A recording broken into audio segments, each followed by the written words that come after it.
Okay,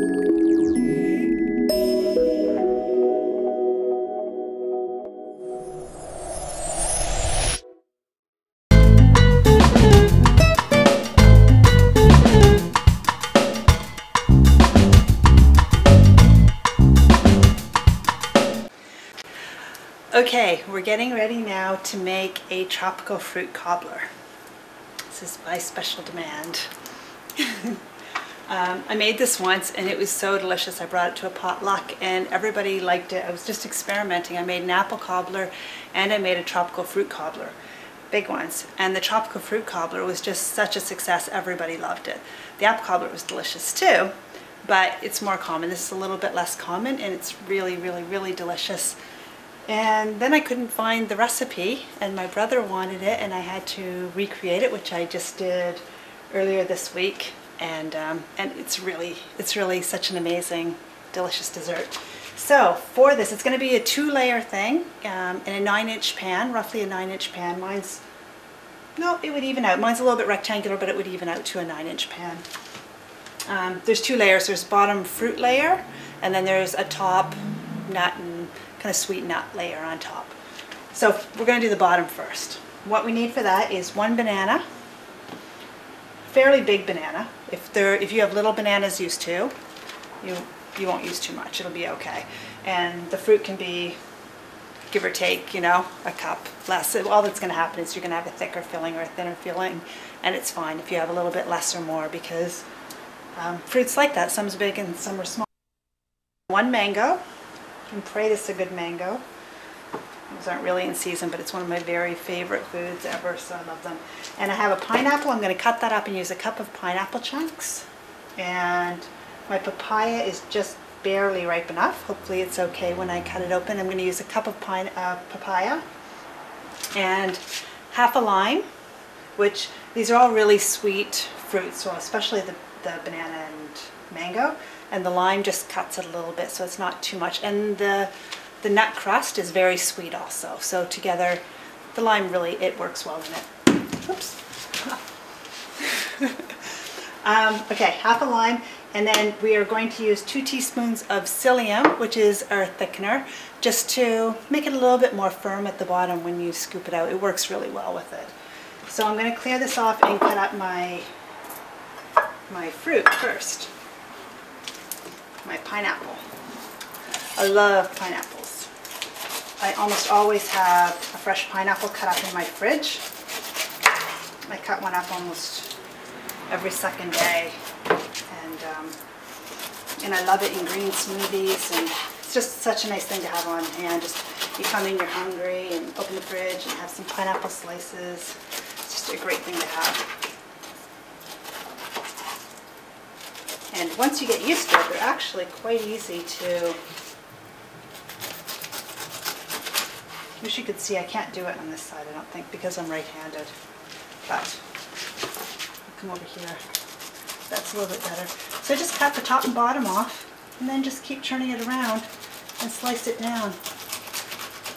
Just, there's a perfect amount, just so you want to get the brown bits off as much as possible without going too far in, because you don't want to waste too much of your pineapple.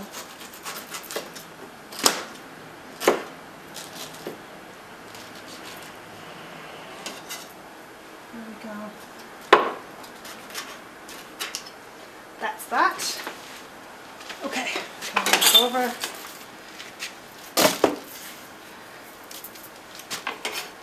And now, what I always used to do is cut it in quarters and then take out the middle part, which is the hard part, until I heard that that is the part that's really the best for you of the pineapple. That's what I heard, and I believe that they cut out the middle hard stalk of it and they dry it out and they grind it up into a powder, and that's what they make digestive enzymes in. And I've seen some bottles of digestive enzymes and it says it's made with pineapple and papaya, so I believe that's probably true. And so this is a really good part, so you can just eat it or chew on it, or if you make green smoothies, it'll blend up really well if you have a high-speed blender. Just throw them in there. But I am going to cut them out Actually, I'm not going to eat all this anyway. I'll slice that up and put it in my fridge. One of these is going to be a cup, that's going to be plenty. So I'm going to set this aside for now. Like that. And I'm going to cut my papaya. I'm going to do the same thing, cut the ends off. Cut it in half. When you open it, it's filled with seeds. So I'm going to take a spoon and scoop those out. It's really wild, the taste of the seeds. They're very, very peppery. It's very spicy, the flavor of them. Hot, peppery flavor. But they're not going to work in the cobbler. So we're just going to toss those.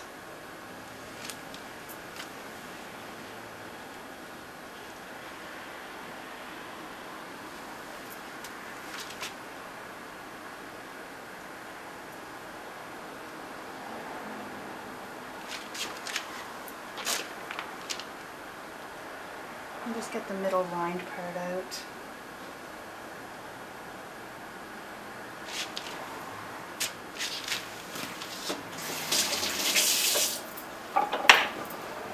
Rinse off my hands.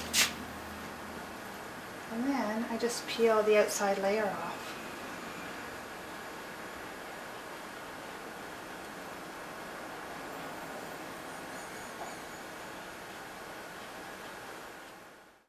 The mango. Okay, so the mango, the middle of it is going to be right here, and there's a big flat pit on the inside. So what I'm aiming for is just to cut on each side of the pit. So I'm going to cut down, getting as much of the meat as I can on one side, and the pit's right in here. I'm just going to cut down. I can feel it and let the pit guide my knife along the other side of it. So I have two nice halves. My favorite mangoes are the Atolfo mangoes, the kidney-shaped yellow ones. They're really sweet and delicious and not stringy at all, just really smooth. But it is not mango season right now. So we're doing what we can, and this one will taste delicious. Even though this is not the best mango, it's doing pretty good for here in Canada at this time of the year.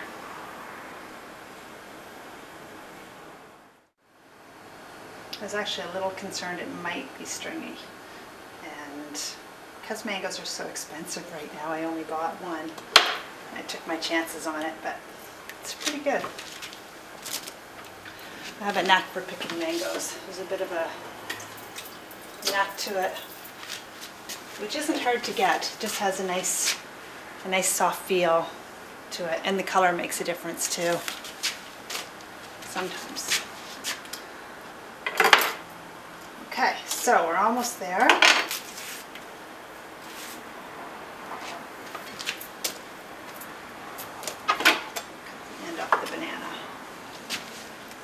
Okay, so we're getting our food processor ready. Open that up. We're going to cut them into chunks, our fruit, and just put it all into the processor. There's our banana, the mango,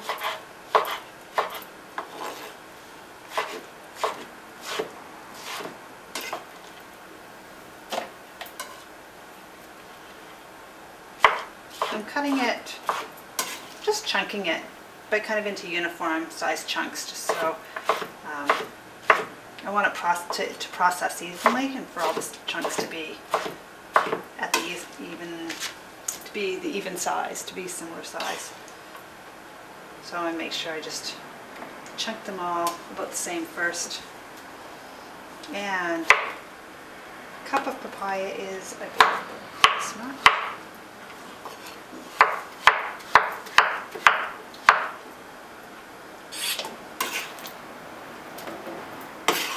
And the papaya all goes in, and the pineapple.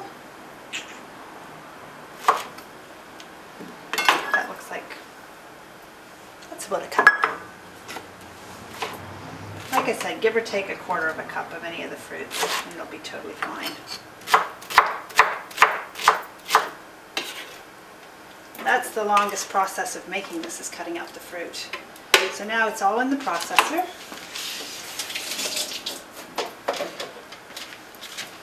Put the lid on, and I'm just going to pulse chop it on and off a bit until it gets to be small chunks.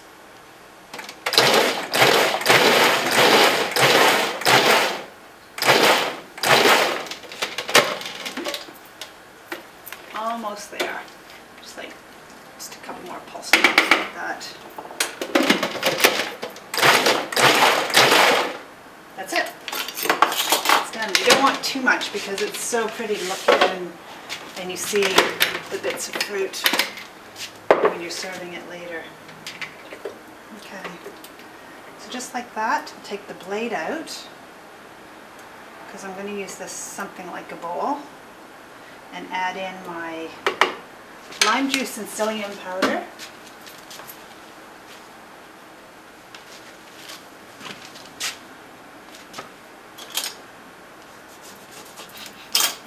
So we want half of a lime juice. It has no seeds, so I'm just going to put it right in the processor.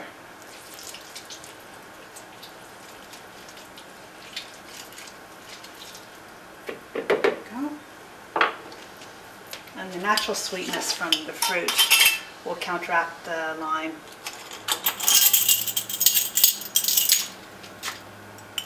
And 2 teaspoons of psyllium. There. Now, I'm not going to process it anymore. I'm just going to use my, okay, what's really my favorite kitchen appliance or kitchen utensil, spatula, because I feel like it's my right hand. And I'm just going to mix that all in evenly.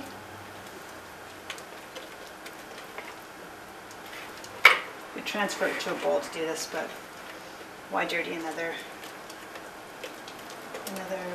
thing, just another thing to wash. Okay, and I need to move my pineapple. There. Now I'm going to bring over my pan that I'm going to make my fruit cobbler in, and I'm going to pour the fruit into the bottom of the pan.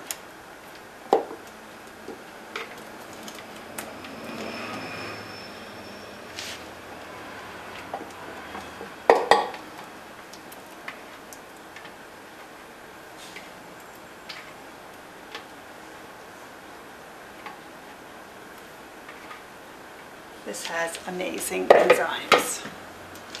Okay, and just smooth it down along the bottom. And that's it, and it's going to firm up. And then we're going to put our sweet nut topping on top of it, sprinkle it on and press it in. And by the time we get the topping made, this is going to be firmed up just a little bit. It's not going to be like hard to be able to slice through it, but just firm enough that we can take a spoon and get a serving out quite easily.